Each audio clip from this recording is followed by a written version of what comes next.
Welcome back to Footballology. So as you can see on the screen, we're going to be talking about the USFL today. And on this channel, I always talk about let's give the other guys some light. And we already know about the elite players in the NFL. Let's shine on some, other guys. Let's talk about these other guys that actually have this love for the game that they keep playing week in and week out. And that's what the USFL is for. That's what the XFL is for. That's what the TSL was for. Like these leagues are giving these other guys opportunities to really showcase their abilities and hopefully give them an opportunity to get to the NFL.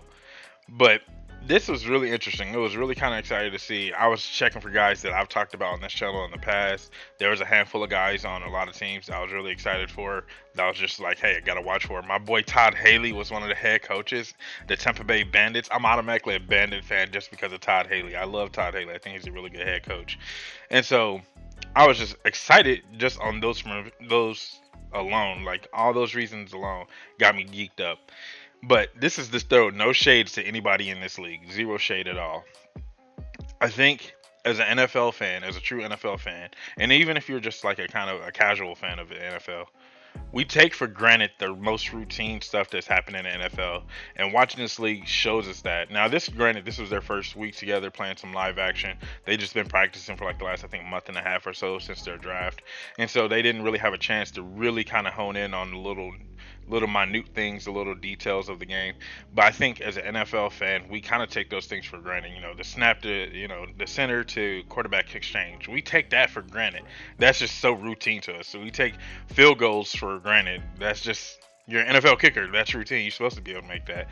Routine catches, routine passes. There was routine blocking assignments. It was just like these little minute details that I started to really pay attention to in this game, or in a lot of these games, that I was like, as an NFL fan, I take those things for granted.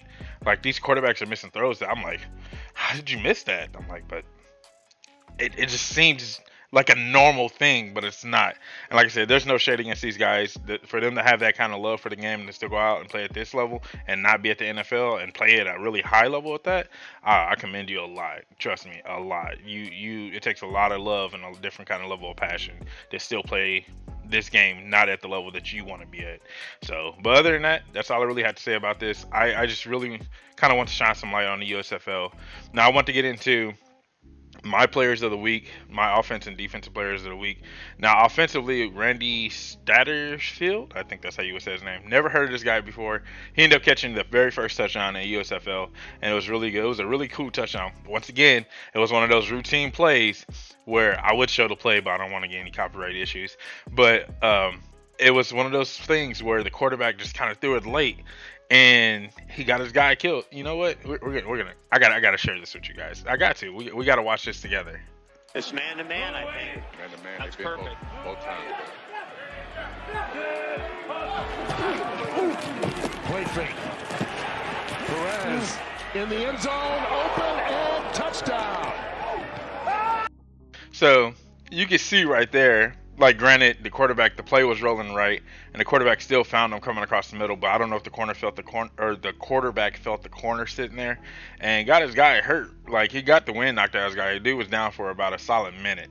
Like, he got the wind knocked out of him. He wasn't like severely injured, but it was just one of those things where it was like, was that always supposed to be the thing? Where the guy was supposed to come back on the behind the end zone or run the back line of the end zone. I can't even get that out.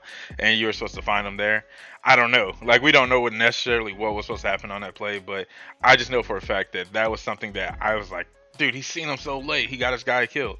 But routine things, little small things like that. But Randy Stratosphere, I think I'm saying it correctly. He was my offensive player of the week. Catching the very first touchdown in the league, still having 5 receptions for 100 yards. I think that's something that we got to talk about, so we got to mention. Now, my defense player of the week was a guy, Shalom Luani, was a guy that I actually featured on the channel when he was coming out of Washington, and he was a big box safety, a big hitting safety, really kind of was a liability in coverage, but when it came to run stopping, he was that guy. Got picked up by the Raiders, I want to say, in the draft. But he ended up having a really good game. He was all over the place. He had a couple of big tackles, big hits. It was really nice. Had an interception. Now, it was between him and Reggie Northcutt, of the Houston Gamblers. I almost went with Reggie Northcutt, but Shalom Luani, like I said, this was my guy. I watched him come out of Washington. I was kind of geeked up for him. So he was one of those guys I was excited to see actually play and still have that love for the game and still play at that level. Like I said, he had a lot of good big hits. He had the interception. He was really all over the place. He was playing really good disruptive football for the Generals. My overall thoughts when it comes to this league is that if they can continue doing what they're doing right now, which is really smart, they're not traveling. I think all their games are going to be paid in Birmingham. I think, and maybe if not Birmingham, in like one other location. It's like two different locations maybe, because I think that's what the TSL did. That's a really smart to keep your costs down. So we're not traveling, we don't need buses, planes, hotels, all those little things. There's 10 weeks of it, which is really nice. So it's going to last a while. So I'm definitely going to consistently keep updating you guys, especially like this. If you do, give it a thumbs up so that way I know to keep making USFL content. But I think if they can continue to focus in on those little things, that they actually can produce a good product. Now, the opening game, the very first game of the season, was a really good. It was actually really packed, and I was like, "Oh wow, that's impressive!" Like I didn't expect that many people. And I kind of glanced at some numbers. I think they said they had like 3 million viewers on the first game watching, so they had 3 million people watching. I think that's cool too.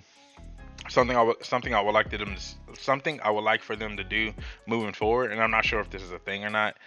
Maybe get on Twitch, like maybe do a live stream on Twitch, or have a Twitch live stream on there, and that'd be another way of source of income, or have people watch you through Twitch. I don't know if they have a contract with Fox where they can't do that, but they were also aired on NBC as well, which is really cool. So Fox and NBC, like those are some big names. So I don't know if they could possibly do that too, where they can have some live streaming going on Twitch and still get some revenue from that possibly. I would like to see that. The one thing that I would say that I probably hated the most this week, I know what they were doing, but it bugged the dog poop out of me, was the drone. They had a drone, and the drone would kind of sit like off the back left hip of the quarterback, and you can see it, you can hear it, and it didn't feel like it added any more value to the game. It didn't feel like it made me more involved in the game. If anything, it kind of irritated me a little bit hearing the buzzing. And granted, there wasn't a big crowd. Maybe if there's like a bigger crowd, a lot of more crowd noise, maybe you don't get that. You get that sound gets drowned out. But I didn't see the purpose of the drone. Like I said, it didn't enhance the game for me. Now, what did enhance the game, and they showed it a couple times, was a helmet cam. They had it like right above the guy's eyes, and it was really good because it was on like some running backs and some linebackers, and you really got a feel for those guys when they hit the hole, when they meet each other in the hole. Like we always talk about, like, oh, if you meet Ray Lewis in the hole, you think you take him, and it's like it was slightly intimidating because like you would see this guy hit, and you like, oh, there's a corner, or it was one play, it was a corner and a running back 1v1, and the corner made the play, and I'm just like, could I make that play?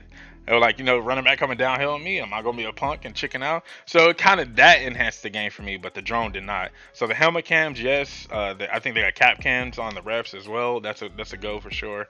But that drone, yeah, we can do without the drone. The drone didn't do anything. It didn't liven up the game. It didn't add any more flair to the game, in my personal opinion. That's like I said, my personal opinion. They probably gonna stay with it. It's their business. They do what they want with it. But I was like, yeah, let's X the drone. We don't need that anymore. But everything else, I think, went really well, really smooth. Like I said, it was only week 1, so a lot of the routine stuff hasn't been filled in yet, a lot of the details. So I'm going to be checking for that in week 2. Like I said, if you do like this video, give it a thumbs up. That way I know to make some more USFL content, and I'm going to keep pushing out that content as well. And if you're not a footballologist yet, I don't know what you're waiting on. Go and hit that subscribe button today, become a footballologist, and stay safe, football fans.